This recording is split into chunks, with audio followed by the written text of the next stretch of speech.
தங்கத்தின் விலை கடந்த 1.5 ஆண்டுகளில் இல்லாத அளவு சரிவை கண்டுள்ளது. அமெரிக்க டாலர் மதிப்பு குறைந்ததும் பங்குச் சந்தைகளில் முதலீடு அதிகரித்திருப்பதும் இதற்கு காரணம் என்று கூறப்படுகிறது. தங்கத்தின் விலை கடந்த 14 மாதங்களில் இல்லாத அளவுக்கு குறைந்துள்ளது. குறிப்பாக கடந்த ஒரு வாரத்தில் தங்கம் விலை சரிவை கண்டு வருகிறது. பங்குச் சந்தைகளில் முதலீடு அதிகரித்து வருவது இந்த விலை வீழ்ச்சிக்கு காரணம் என்றும், சர்வதேச அளவில் தங்கத்தின் விலை வீழ்ச்சி கண்டு வருவதும் இதற்கு காரணமாக கூறப்படுகிறது. அடுத்த ஆண்டில் அமெரிக்காவில் வட்டி விகிதம் அதிகரிக்கக்கூடும் என்ற எதிர்பார்ப்பில் டாலர் விலை குறைந்ததால் சர்வதேச அளவிலும் தங்கத்தின் விலை வீழ்ச்சி கண்டுள்ளது. அமெரிக்க டாலருக்கு நிகரான ரூபாய் மதிப்பு உயர்ந்துள்ளதால் தங்கம் இறக்குமதி அதிகரித்துள்ளது. நாணயம் தயாரிப்பு மற்றும் தொழில் கூடங்களுக்கான தேவை குறைவால் வெள்ளியின் விலையும் கணிசமாக குறைந்துள்ளது.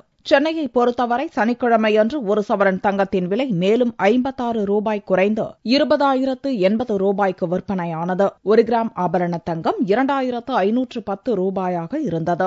வெள்ளியின் விலை கிராமுக்கு 1 ரூபாய் 30 காசுகள் குறைந்து 1 கிராம் 42 ரூபாய் 10 காசுகளுக்கு விற்பனையானது. பார் வெள்ளியின் விலை 39,305 ரூபாயாக இருந்தது.